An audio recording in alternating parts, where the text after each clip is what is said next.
pessoal, tudo bem? Eu vou fazer a apresentação do Marcelo aqui, tá?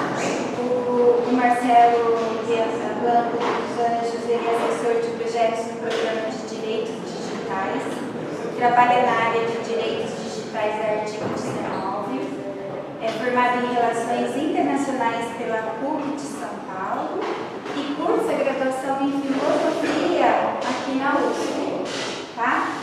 Ele estagiou na Artigo 19 nas áreas de proteção e direitos digitais durante a graduação e agora integra essa equipe, né? E tem interesse nos estudos sobre vigilância, governança da internet e políticas públicas, tá ok?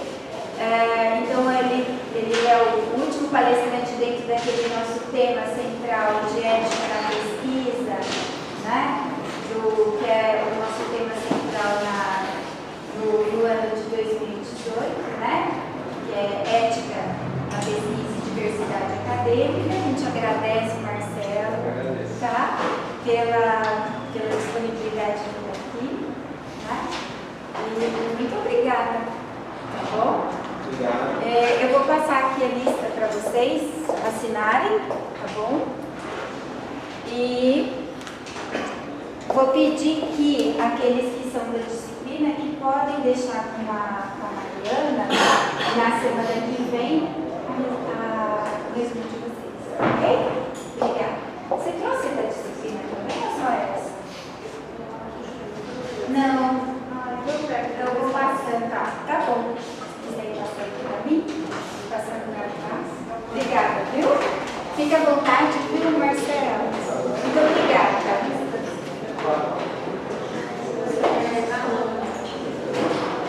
Bom dia, pessoal. Eu sou o Marcelo. Eu trabalho no Artigo 19. O Artigo 19 é uma organização de direitos humanos que nasceu na Inglaterra, mas já estou aqui no Brasil há 10 anos. E o nosso objetivo é promover e defender a liberdade de expressão. O Artigo 19 está espalhado, tem escritórios em diversos lugares, na Inglaterra, no México, aqui no Brasil, no Bangladesh, no Quênia. E o nosso trabalho ele mescla um pouco de pesquisa, mais voltado para o lado acadêmico, e também um trabalho de incidência política. Então a gente faz as nossas pesquisas são voltadas também para a construção de políticas públicas junto às autoridades, aos órgãos legisladores. E eu integro a equipe de direitos digitais que faz esse monitoramento, essa pesquisa, tudo que concerne o âmbito digital do Brasil. Então a gente está sempre atento e produzindo análises, produzindo notas, posicionamento, acompanhando projetos de lei que estão sendo discutidos. E atualmente um dos temas mais quentes que a gente tem no debate público é a questão das notícias falsas, né, fake news, que é um termo, fake news em si, que durante a apresentação vocês vão ver que eu tendo a substituir por desinformação, e eu vou explicar um pouquinho daqui a pouco.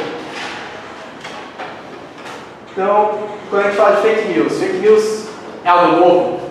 Agora todo mundo está na mão de todo mundo falar fake news. É algo que surgiu com a internet, surgiu com os meios de comunicação que a gente tem atualmente.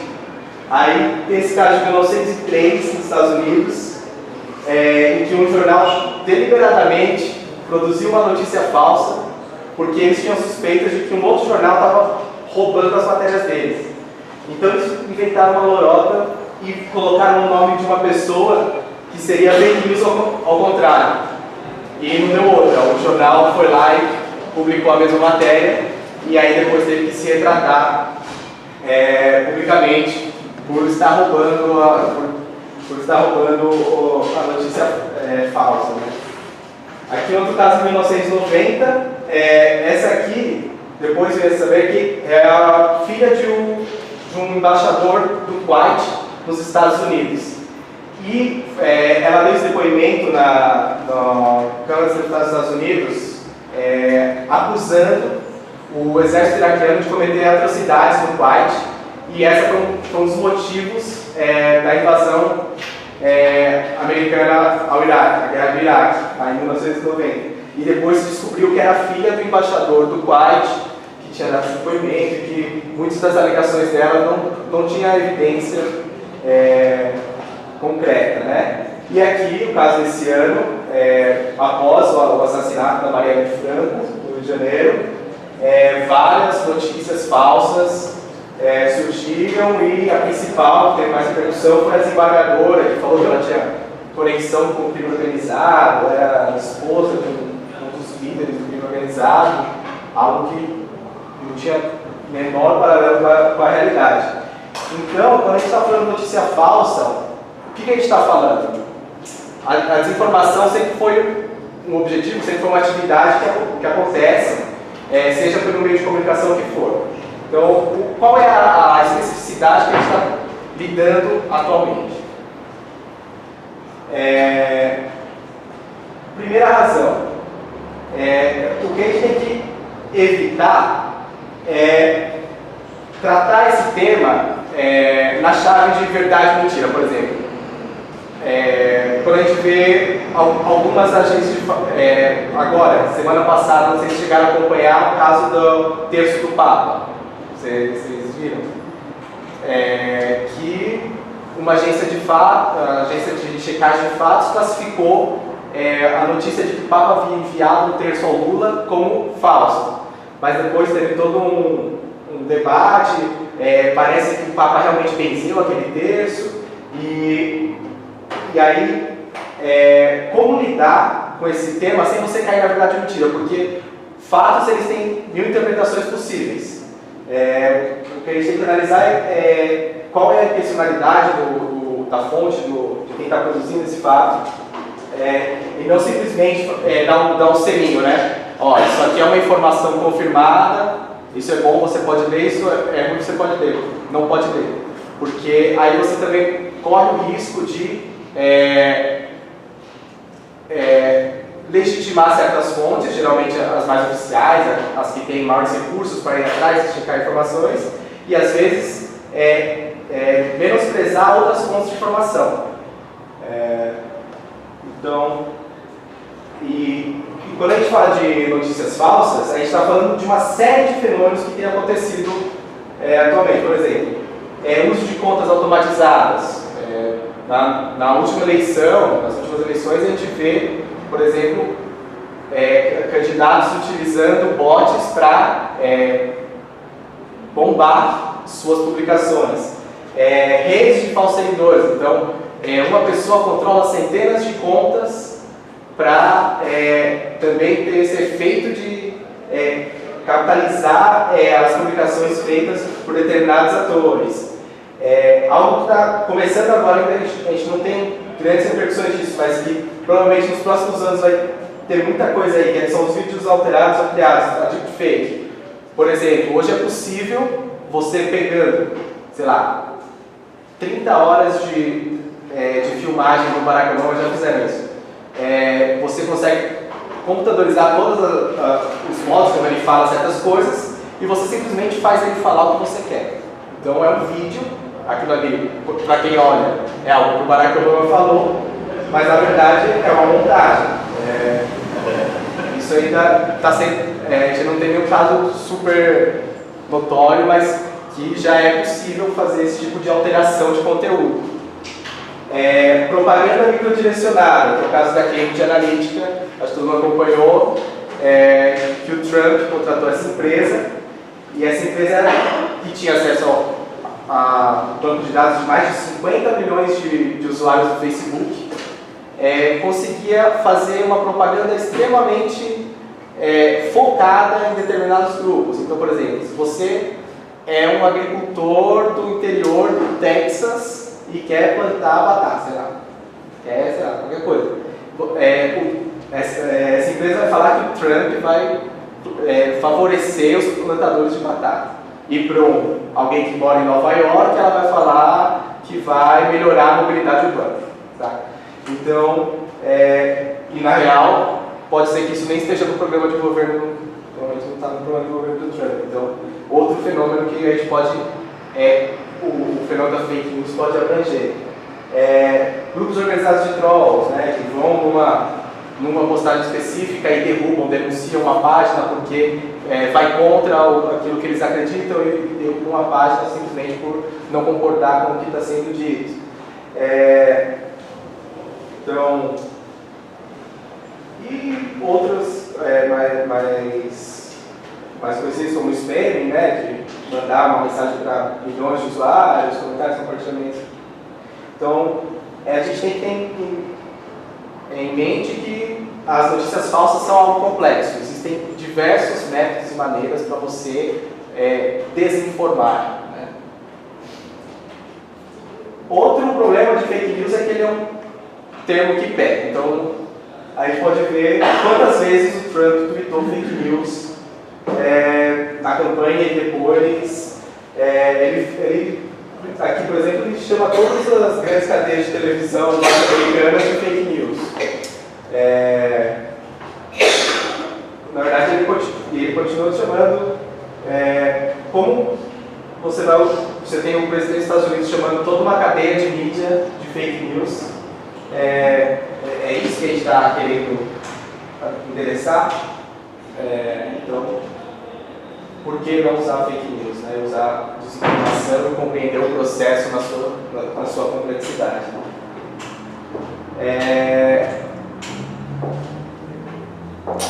Esse aqui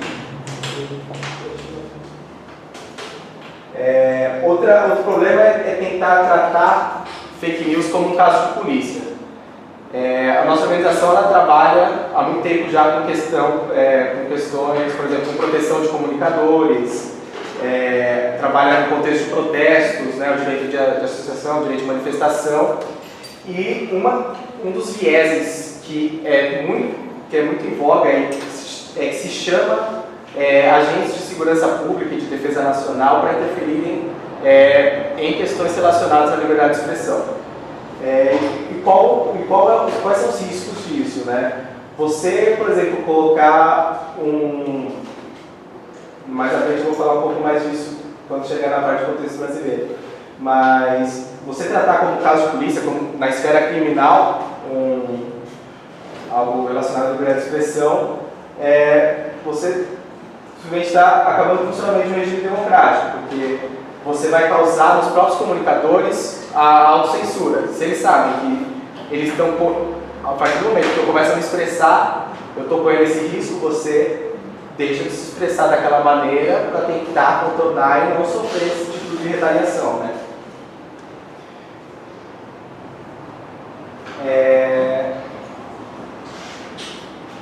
Outra coisa que é bom falar é que todo esse debate ele ainda está, dessas diferentes formas de desinformar, está muito na fase inicial. Então, você não vai ver em nenhum país ainda uma solução definitiva de como abordar as diferentes maneiras que eu acabei de citar aqui de desinformar. Então, por exemplo, vou mostrar aqui na União Europeia, eles fizeram um grupo de acadêmicos, 40 acadêmicos dentro do âmbito da União Europeia que soltaram um relatório de como começar a entender esses fenômenos. Relatores da ONU também têm feito esse esforço, então ainda não há soluções consolidadas, existem certos caminhos que a gente acredita pender melhor para um lado do que para o outro. Por exemplo, essa coisa de incluir a gente tratar isso como algo um assunto de segurança pública ou de defesa nacional não parece ser um bom caminho por todo o histórico que a gente tem de regimes autoritários que usavam de métodos de censura. Então, a gente não acredita que seja por aí que você vá resolver esse problema. Então, esses são os dois documentos que nossa organização se baseia mais, por enquanto. É uma declaração conjunta de relatores da ONU, da OEA, da Organização dos Estados Africanos. Eles soltaram esse documento sobre fake news, desinformação e propaganda. E o relatório desse grupo de acadêmicos sobre fake news e desinformação online que saíram em março desse ano. No Brasil, a gente sabe que que a gente já conviveu com isso no nosso passado recente, né?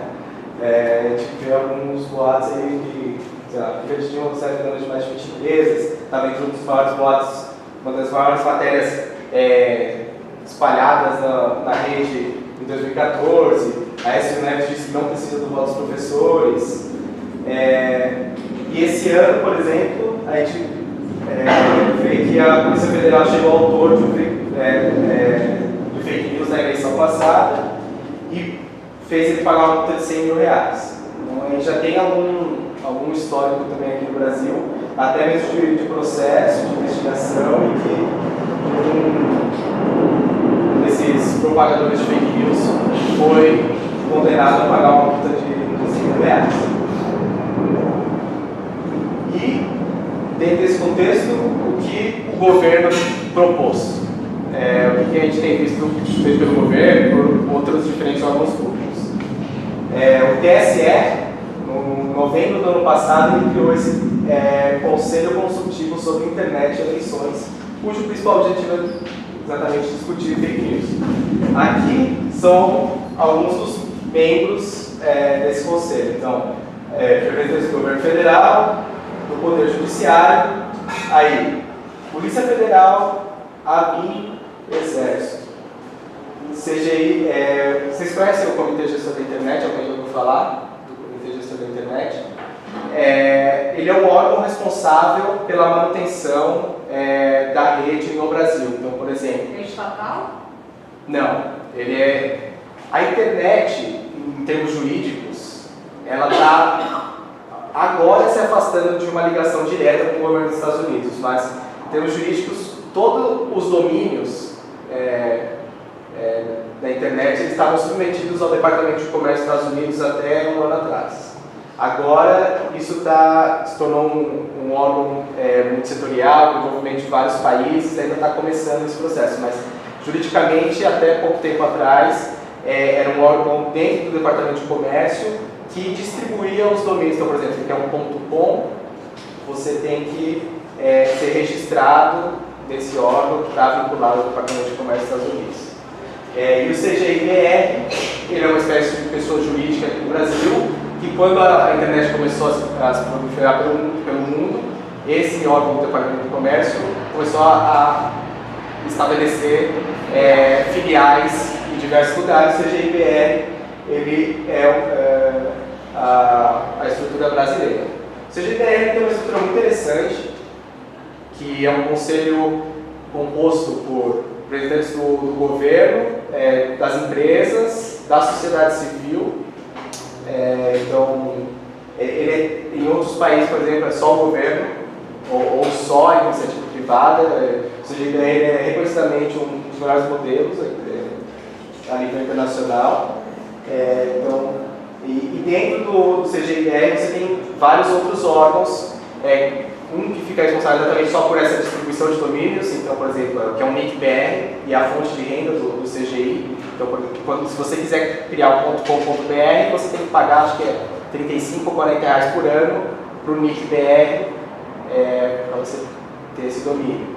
Outro que é muito interessante é o CETIC-BR, que eles anualmente soltam uma pesquisa sobre como se dá o uso da internet no Brasil. Então, é uma pesquisa bem completa, inclusive a gente usa muito nos nossos estudos, e dá indicadores de qual acesso à internet nas diferentes regiões, nos diferentes níveis de renda, por gênero, por raça, entre outros diversos indicadores. Então, se alguém tem interesse em compreender melhor como a internet está sendo usada e como ela tem se distribuído no Brasil, vale a pena verificar esse estudo.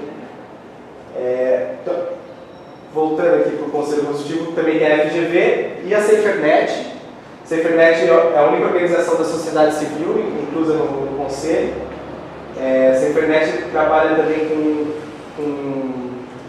eles apuram denúncias de violência online, então eles recebem milhares de denúncias de violência e também de casos de propagação de conteúdo íntimo, pornografia de vingança. Então eles têm um trabalho bem interessante na SaferNet, mas é o único organismo da sociedade civil. Como vocês podem ver, o Conselho é majoritariamente constituído por agências de segurança, né? A nossa CIA, não sei se todo mundo conhece a ABIN, nossa CIA, Polícia Federal, o Exército. O Exército está representado pelo... Existe um comando do Exército que é responsável, é o comando do Exército CDCiber, que é só pelo âmbito cibernético, que é o que está participando dessas reuniões do Conselho Consultivo sobre Internet de Eleições, que tem por atribuição três principais atribuições, né? Desenvolver pesquisas e estudos sobre as regras eleitorais e a influência da internet nas eleições, em especial o risco das fake news e o uso de robôs na disseminação das informações, opinar se as matérias sejam submetidas pela presidência do TSE e propor ações e metas voltadas ao aperfeiçoamento das normas. Também, ano passado, o TSE publicou essa resolução que vai valer para as eleições desse ano, como que os candidatos poderão fazer sua propaganda eleitoral na internet. Então, você pode usar o sítio do candidato, o sítio do partido político da coligação, por meio de mensagem eletrônica, que é uma lista de e-mails, blogs, redes sociais, sítios de mensagens instantâneas e aplicações de internet assemiladas cujo conteúdo seja gerado ou editado pelos próprios candidatos, partidos políticos ou coligações, ou qualquer pessoa natural, desde que não contrate impulsionamento de conteúdos. Essa resolução ela acabou permitindo que, caso o partido, a coligação queira, por exemplo, pagar pelo seu conteúdo, ter um alcance maior no Facebook, isso está permitido, tanto no Facebook quanto no Google, né? Mas ela meio que restringiu isso ao Facebook e ao Google. Então, se você tem o seu blog, por exemplo, pode ser que você não pode, se um partido queira pagar para você fazer a propaganda política, isso não está coberto por essa resolução. Então isso também tem sido questionado por organizações civis, que essa resolução privilegiou as grandes plataformas no debate eleitoral. Ela fala exatamente desse impulsionamento de conteúdo nas plataformas, aqueles que são disponibilizados nas plataformas.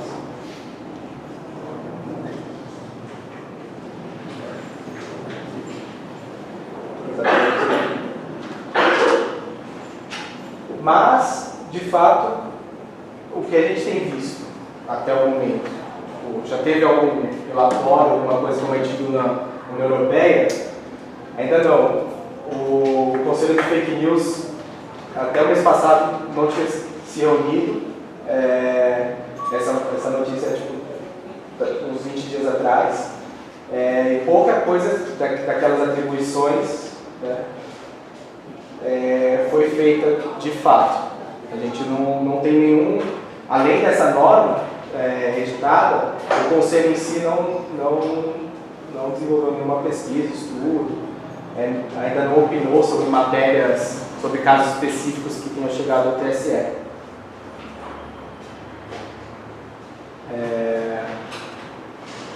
E agora, pouquíssimo tempo atrás, saiu a primeira decisão do TSE, que não teve participação do Conselho Consultivo, foi simplesmente um processo judicial mesmo, em que o TSE decidiu que 5 posts no Facebook deviam ser excluídos por ser notícias falsas contra a Marina Silva. E teve alguns pontos dessa decisão que nós consideramos tanto quanto polêmicos ou perigosos até. O juiz disse que qualquer informação sem fundamento pode ser desastrosa ou pode causar muitos danos. A gente fica pensando, por exemplo, em artigos de opinião, como o TSE trataria, porque, em tese, a sua opinião não tem grande fundamento, a sua posição em frente aos fatos.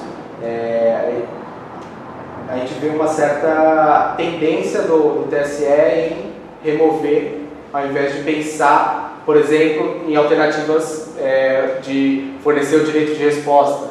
Não excluir o post, mas dar o espaço para aquele que foi difamado ou ofendido, de publicar na mesma página uma retratação, algo que a gente tem notado que eles optam pela remoção do conteúdo. Outro ponto que tem sido bastante recorrente nessa questão de remoção de conteúdo é a vedação do anonimato. A justiça tem entendido que você não pode, de maneira alguma, se expressar anonimamente online.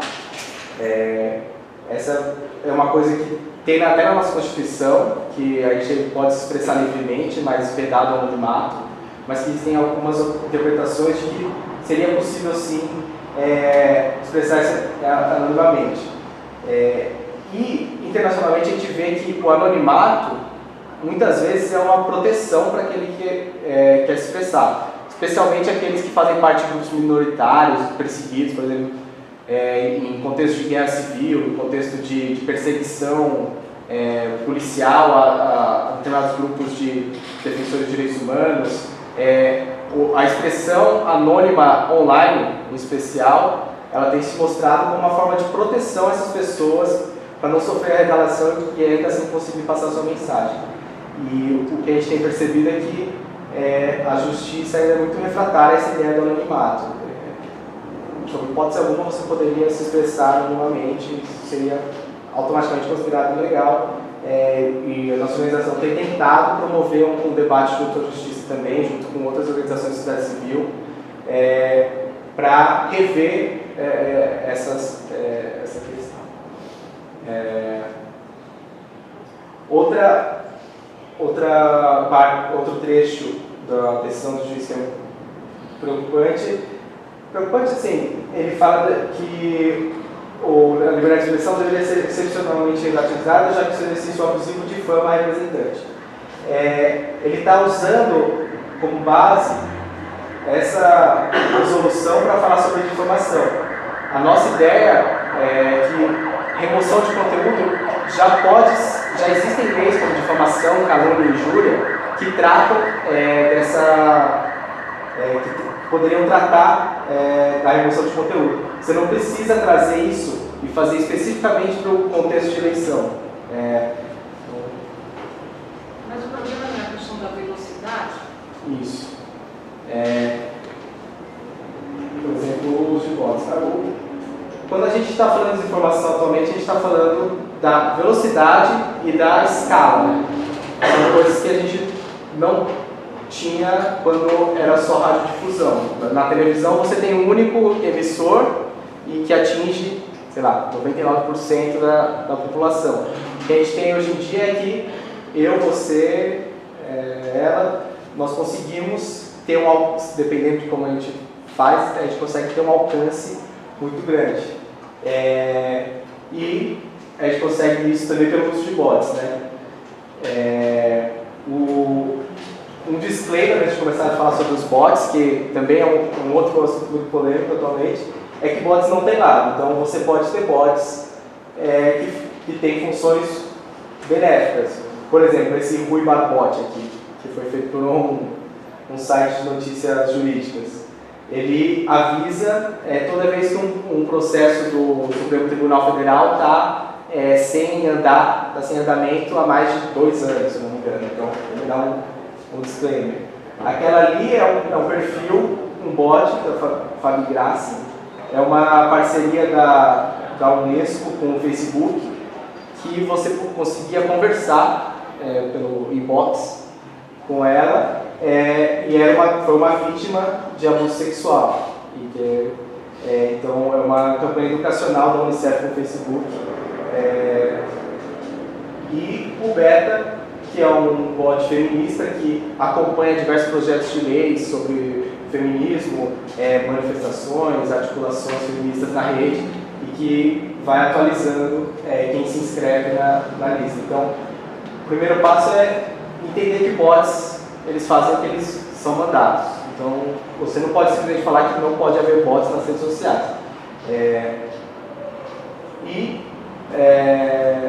Por exemplo, de 9 a 15% das contas de Twitter são bots. o Facebook tem 60 milhões de bots na rede. Então, a quantidade de bots ela tem crescido de maneira grande. Deixa eu ver aqui. E uma coisa que saiu num estudo é que os bots eles não têm influência sobre a notícia ser falsa ou verdadeira, porque o argumento de quem quer retirar os bots das redes sociais é que eles têm propagado notícias falsas, eles estão minando o debate público. Esse estudo ele falou que os responsáveis pelo compartilhamento e difusão das histórias falsas são as próprias pessoas. Que os bots divulgaram notícias falsas, verdadeiras na mesma proporção, e isso explica porque as histórias falsas nos inspiram medo, desgosto e surpresa, então faz ter uma reação para fora, enquanto as histórias verdadeiras antecipação, tristeza, felicidade, confiança, não te causa o alvoroço que uma notícia falsa te causa. Então, esse estudo é desse ano e que caçar bot não faz sentido, não faria sentido.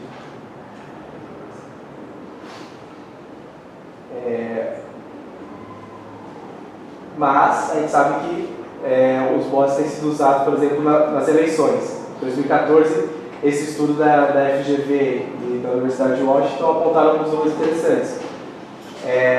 Que 10% do nosso debate eleitoral de 2014 teve como fonte a ação dos bots. A campanha do PSDB alcançou 80 milhões de pessoas com seus votos e a do PT alcançou 22 milhões de pessoas. E esses bots, eles não saíram de circulação após o fim do pleito. Muitos foram usados para no processo de impeachment. Então, esse tipo de utilização de bot que você contrata para flodar o ambiente online que a gente está tentando endereçar. Aqui é a minha curiosidade, se vocês quiserem contratar uns bots, tem uns planos aqui, R$35 você consegue bombar seus curtidos, compartilhamentos, 85, 160 você vai conseguir mais coisa.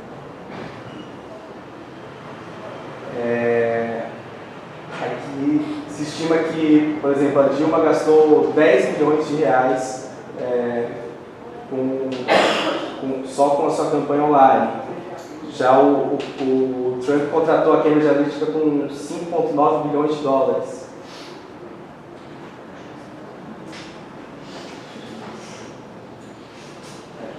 Então, ainda, como eu disse lá no começo, a gente não tem uma política pública, um posicionamento específico para lidar com bots, mas você não pode tirar dessa chave que existem os bots que fazem, tem uma função ali, e os bots são simplesmente contratados por empresas para flodar em perfis fakes online.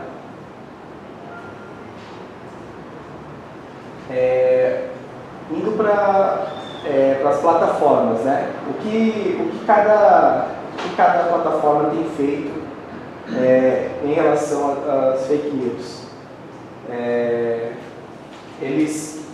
O Twitter, por exemplo, ele tem feito ações de verificação. Você pode ver que no Twitter agora eles falam se uma conta é verificada, quer dizer que ela é realmente aquela pessoa que está falando. Eles têm trabalhado com as autoridades para tentar lidar com os problemas. Eles também estão fazendo diversas mudanças nos algoritmos deles para tentar quando uma notícia está guiada como falsa, o algoritmo automaticamente já vai colocar aquilo lá para baixo. Você não vai ter um alcance bem menor do que teria normalmente.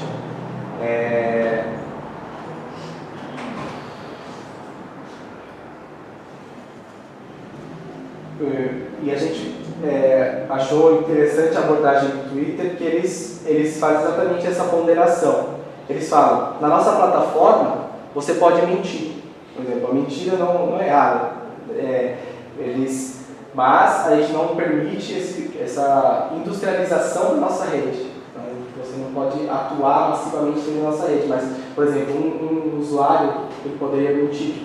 Eles tentam evitar esse tratamento da informação nessa chave de verdadeiro ou falso.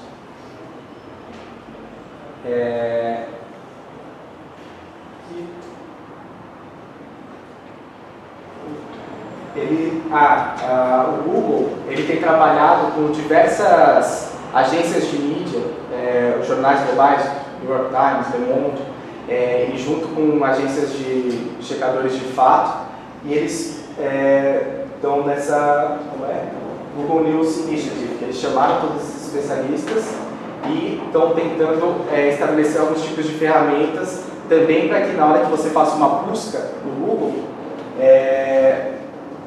os resultados considerados mais verídicos fiquem nos primeiros resultados.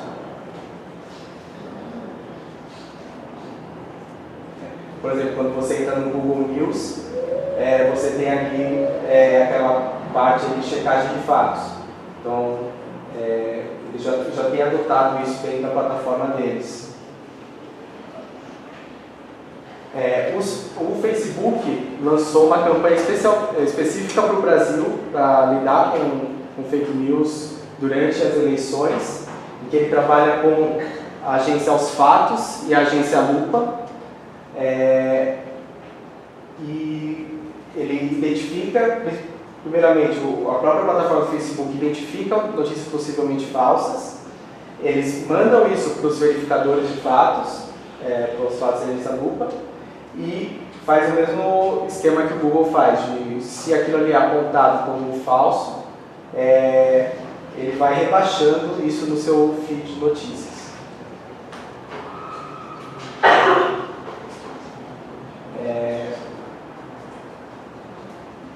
Aí, para já ir finalizando, algumas recomendações que saíram daqueles documentos que eu citei lá no começo, e que são os primeiros passos pensados por tanto acadêmicos, direitos humanos na União Europeia, quanto os relatores da ONU.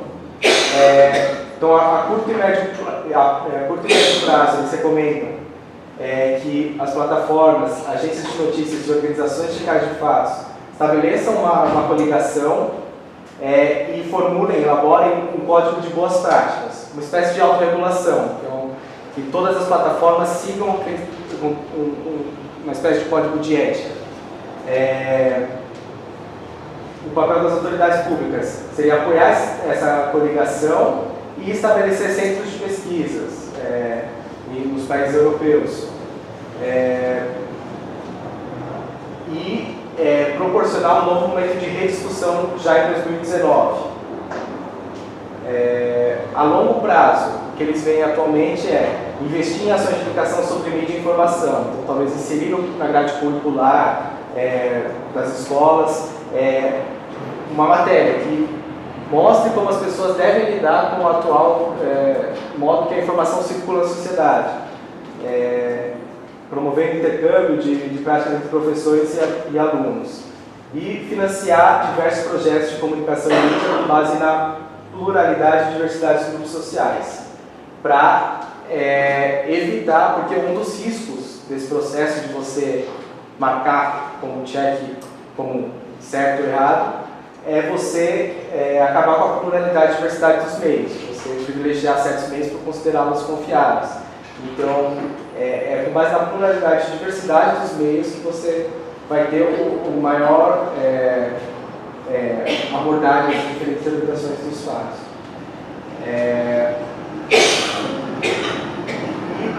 A longo prazo das plataformas, desenvolver ferramentas para compartilhar informações padrão para usuários desenvolvidos por instituições independentes, dentro de programas de alfabetização midiática e informacional, aumentando a conscientização sobre a desinformação digital e as descobertas emergentes sobre riscos digitais.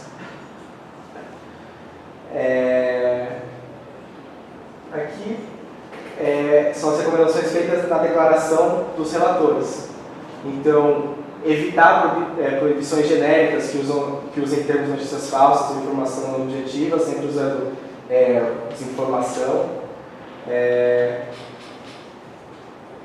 Evitar que atores estatais façam uso dessa produção de declarações falsas também. Desenvolver um regime regulatório para os meios de comunicação que seja gerido de forma independente, protegido de influências ou pressões externas políticas e econômicas. Então, quando a gente fala de regime regulatório, a gente tem o mesmo desafio que, por exemplo, quando foi inventado o rádio, quando foi inventado a televisão. Não havia regulação. Hoje em dia você tem uma série de legislações que regulam como esses meios devem, tanto em questão de propriedade, quanto em questão de circulação de conteúdo. Por exemplo, você não pode ter, na Inglaterra, você não pode ter uma emissora de TV e uma estação de rádio. São coisas que foram sendo formuladas conforme a radiodifusão foi se estabelecendo. A gente está nesse processo agora para a internet. A gente ainda não tem esses parâmetros e isso está sendo desenvolvido. Então, cabe também aos estados, junto com os agentes envolvidos de outros setores, estabelecer esse regime regulatório. Para o Estado assegurar, incentivar a presença de uma mídia pública forte. A gente não tem uma mídia pública forte aqui no Brasil. A gente tem o caso, por exemplo, da BBC, que é um canal super que ele propaga parâmetros de jornalismo mundo afora, e aqui no Brasil a gente não tem, por exemplo, a figura da mídia pública forte. A gente tem a IBC, mas que atualmente tem sido desmantelado.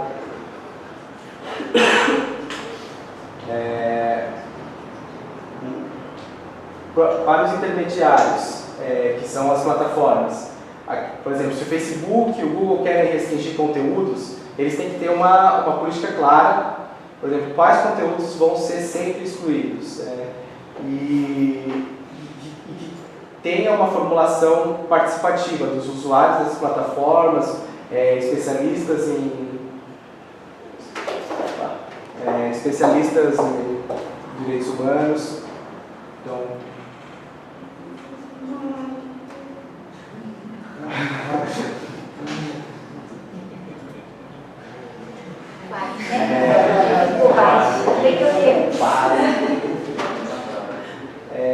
e que, caso as plataformas também desenvolvam mecanismos de remoção de conteúdo automáticos, que não passa pelo critério de nenhuma pessoa que realmente considere aquilo certo ou errado, que eles tenham esses mesmos critérios.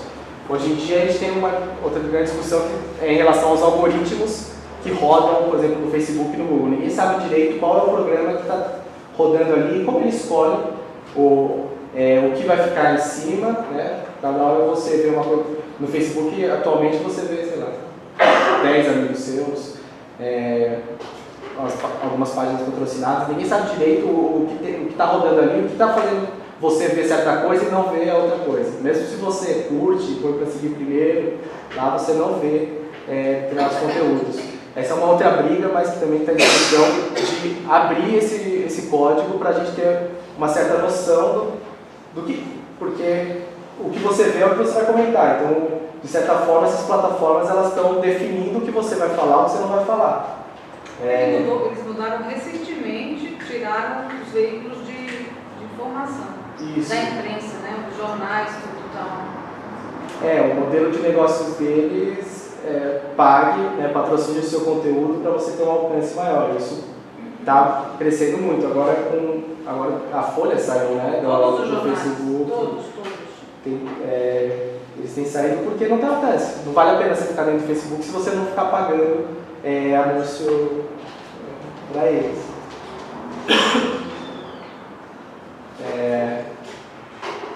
Para os jornalistas e meios de comunicação, a recomendação é que existem sistemas efetivos de autorregulação, tanto a nível institucional ou a nível individual, e incluir princípios direcionados à aferição da objetividade das notícias, incluindo o direito à correção e o direito de resposta, em caso de declarações imprecisas publicadas.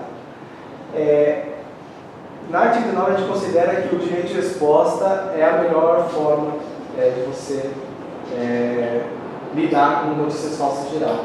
Porque é só com uma contra-narrativa que você vai realmente se posicionar contra aquilo. A remoção, é muito fácil alguém repostar o conteúdo. Você tirou um conteúdo hoje, daqui 1 hora esse conteúdo vai estar online de novo. E às vezes, por ter às vezes uma ordem judicial de remoção de conteúdo, esse conteúdo vai ter um alcance ainda maior, porque todo mundo vai querer saber o que foi proibido, né?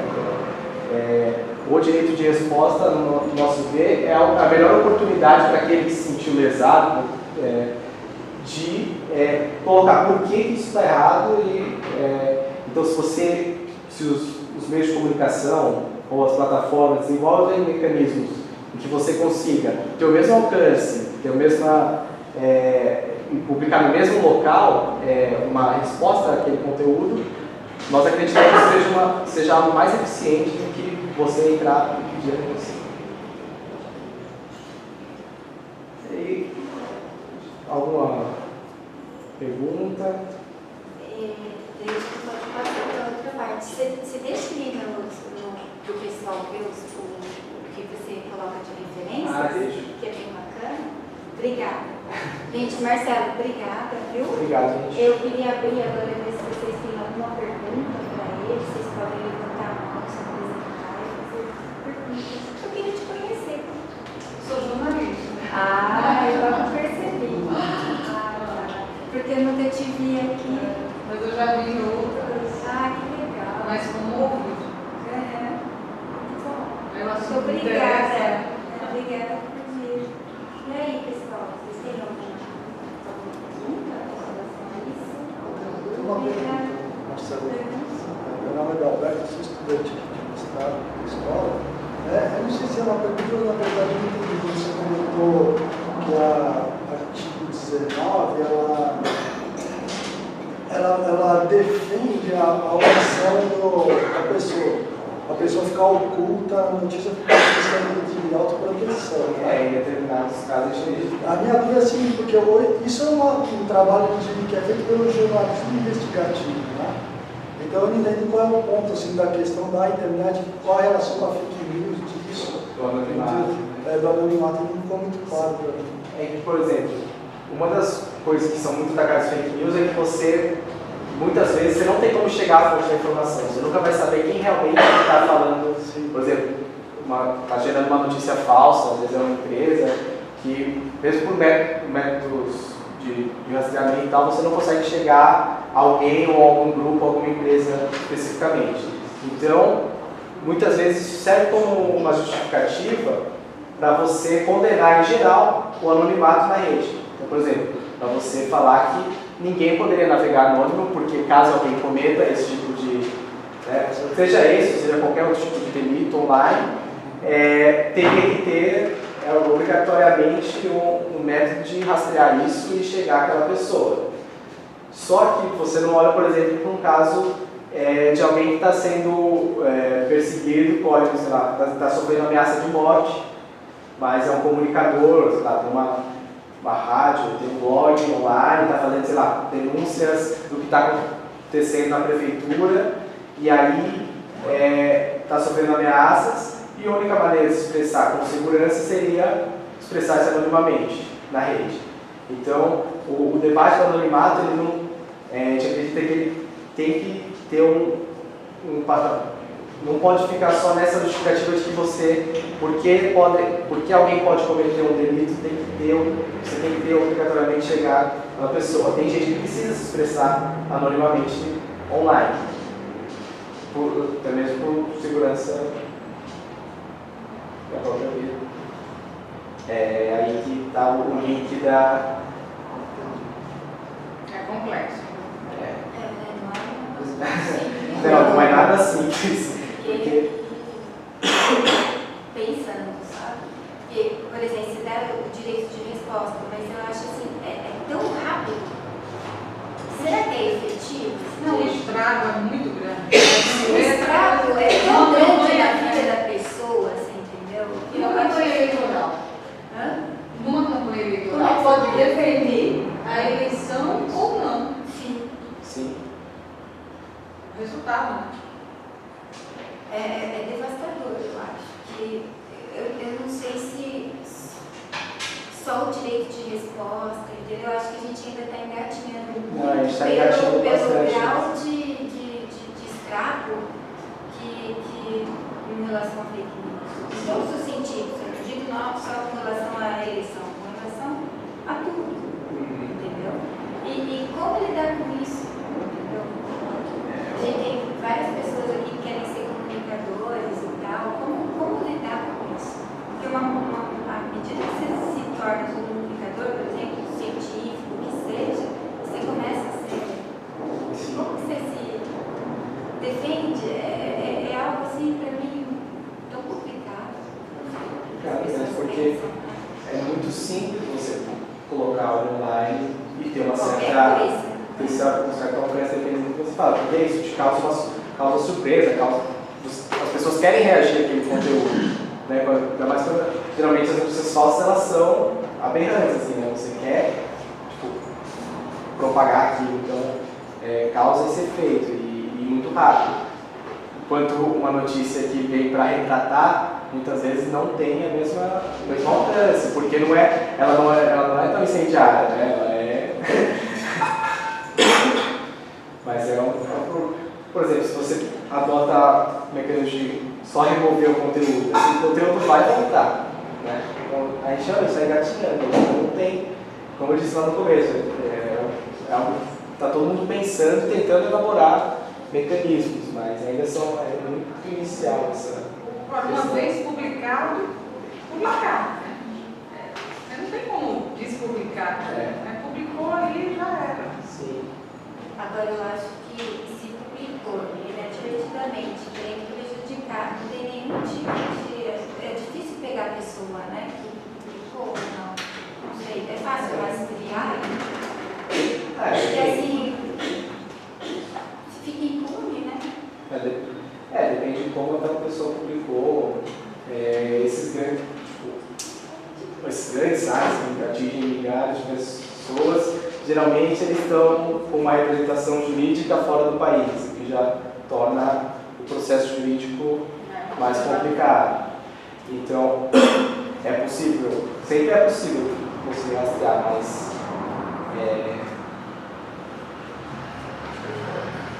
Veja o que aconteceu, por exemplo, com a pílula do câncer, né, gente? Quanto dinheiro se gastou e não tinha nada ainda provado cientificamente. Eu não sei se isso é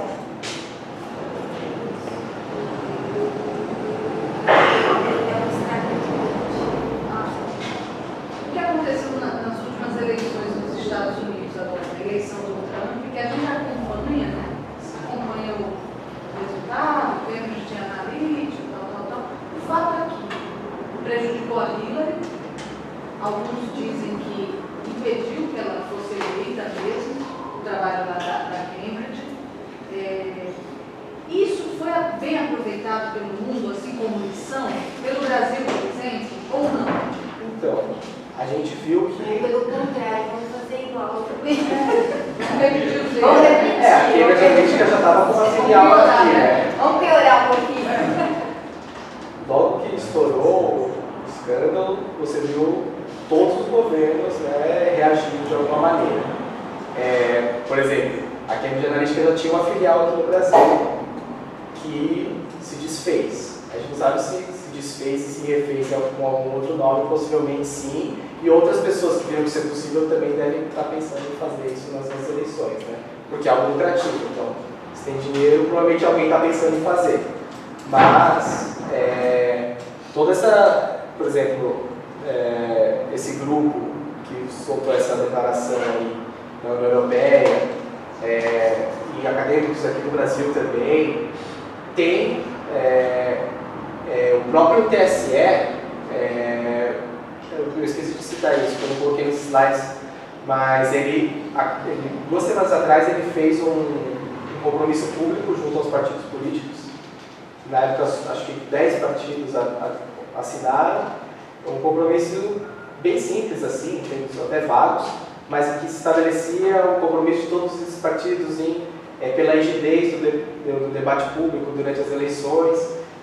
Pode ser simplesmente um documento a mais, até porque não pôs nenhuma medida específica sobre o que os partidos podem ou não podem fazer, mas a gente sabe que o TSE e autoridades públicas estão a par dessa...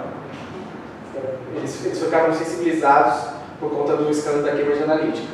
Inclusive, quem chegou a ver que foi aprovada uma lei de proteção de dados pessoais? Por conta do rescaldo desse escândalo da Cambridge Analytica, o Brasil estava discutindo há 5 anos um projeto de lei sobre proteção de dados pessoais, aprovou na Câmara agora, há um mês atrás, o projeto de lei que foi assinado. Então isso meio que fez correr alguns assuntos que estavam travados. Mas, de fato, assim, se isso não vai ocorrer no Brasil, é difícil dizer. Se a gente não vai ter uma Cambridge Analytica atuando no Brasil, é difícil dizer. Eleição em outubro agora?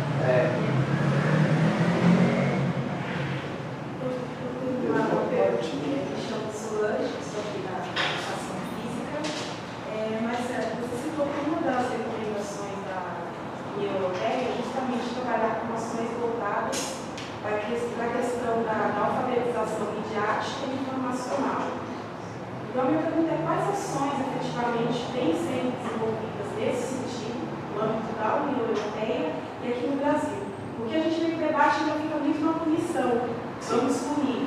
Mas em relação à formação, porque para nós que estamos ali nas redes sociais, às vezes nos chama a atenção e até mesmo nos espanta, porque pessoas que têm um nível de formação considerável replicando informações sem chegar, às vezes, data, a fonte, isso é assustador. Então a gente pergunta, né, que ações efetivamente vêm sendo desenvolvidas para essa questão de formação. A gente sabe que uma palestra como essa é importante, mas efetivamente que ações têm sendo desenvolvidas ou você acha, por exemplo, poderia ser desenvolvido, né? Pensado nesse Obrigado, senhor. Então, esse relatório foi lançado agora em março. Então, eu imagino que ainda isso aqui é só isso, né? Só as palavras escritas aí, por enquanto. A ideia de que ele fez o relatório é que isso seja incluído em currículo, seja na escola, né, no ensino básico, ou mesmo nas universidades.